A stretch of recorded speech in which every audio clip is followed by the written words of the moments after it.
মিটিংয়ে কী সিদ্ধান্ত হয়েছে এটা? দেখুন, আজকে আমরা এক্সপ্রেসনের সব মালিক এখানে মিলিত হওয়ার মূল কারণ হচ্ছে আমাদের যে ইটভাটাগুলি তার মূল প্রধান জ্বালানি হচ্ছে কয়লা। তো মেঘালয় থেকে বা বিভিন্ন যে সোর্স থেকে যে কয়লাগুলি ত্রিপুরাতে আসতো, যেগুলি দিয়ে বাটাগুলি জ্বালানো হতো, সেগুলি গত 15 দিন যাবৎ আসা একদম বন্ধ হয়ে গেছে। কোনো কয়লা ত্রিপুরাতে ঢুকছে না। এমনকি রেলেও কোনো কয়লা আসার বা কোনো ব্যবস্থা এখন পর্যন্ত আমাদের নেই। সেই কারণে আজকে আমাদের সভা ডাকা হয়েছিল, মানে এখানে ত্রিপুরার যে সমস্ত বাটার মালিকগণকে উপস্থিত ছিলেন বা তাদের প্রতিনিধিরা উপস্থিত ছিলেন।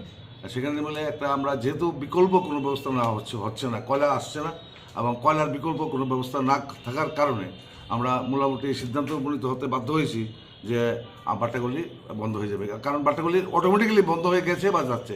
কারোর যে পুরানো কিছু স্টক ছিল সে আর কিন্তু একদিন চলবে, আর যাদের ছিল না তারাও আরও 7 দিন আগেই বন্ধ হয়ে গেছে।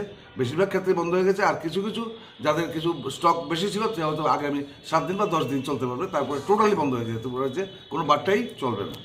কাজে এটাই আমাদের আজকে সিদ্ধান্ত, কারণ বিকল্প কোনো ব্যবস্থা নাই বা হয়নি। সেই জন্য আমরা নিরুপায়, আমরা বাধ্য হয়ে এটা আমরা করতে হয়েছে বা যাচ্ছি আমরা এই পথে।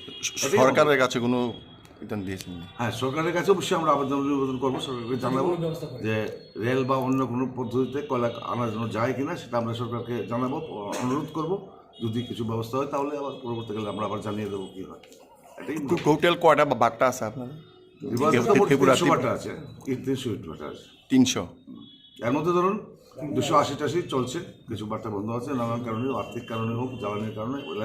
এবার আরেকটা নতুন সমস্যা হয়েছে, এবার বিহার থেকে মূলত আমাদের যে কারিগররা আসে, মানে এক্সপার্ট যারা আছে, স্কিল লেবার যাকে বলা হয়, ইট তৈরি করা, গ্রিন ব্রিক্সটাতে তৈরি করে, সেটা বিহার ইলেকশনজনিত কারণেই হোক বা যে কোনো কারণেই হোক, এবার ওইখান থেকে অনেক লোক আসতে পারেনি, কারিগররা আসতে পারেনি, যার জন্য ত্রিপুরায় যে ম্যাক্সিমাম বাটায় লেবার স্বল্পতায় ভুগছে, যার জন্য প্রোডাকশন অটোমেটিকলি কম হয়ে যাচ্ছে। অটোমেটিক অর্ধেক কোনো বাট্টা বন্ধ হয়ে গেছে শুধু লেবারের জনিত কারণে, লেবার না থাকার কারণে অটোমেটিকলি বন্ধ। তারপরে এবার তো কয়লার জন্য আরও বন্ধ, এইটাই। ডিক্সেরও সেল নেই, মার্কেট নেই, ডিক্সেরও সেল নেই। হ্যাঁ, তারপর আরেকটা ব্যাপার হচ্ছে আর্থিক দিক দিয়েও আমরা বাট্টাগুলি প্রচণ্ড দুর্বল হয়ে গেছি গত কয়েক বছর ধরেই। কারণ আমাদের যে সেল, অর্থাৎ বাট্টা আমরা ইট তৈরি করছি কিন্তু সেগুলি বাজারে বিক্রি হচ্ছে না।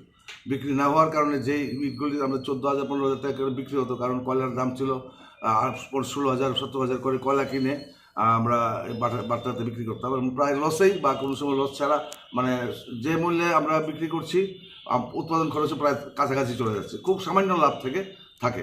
কিন্তু এখন যে পরিস্থিতি রয়েছে, কোনো লাভ তো দূরের কথা, আমরা ইট বিক্রি করে যে আমরা ইনভেস্টমেন্টের যে টাকাটা করা হয়েছে বাটার মালিকরা, সেই টাকাটাই তুলতে পারবে না, যার জন্য এই সিদ্ধান্ত নিতে বাধ্য পাচ্ছি আমরা।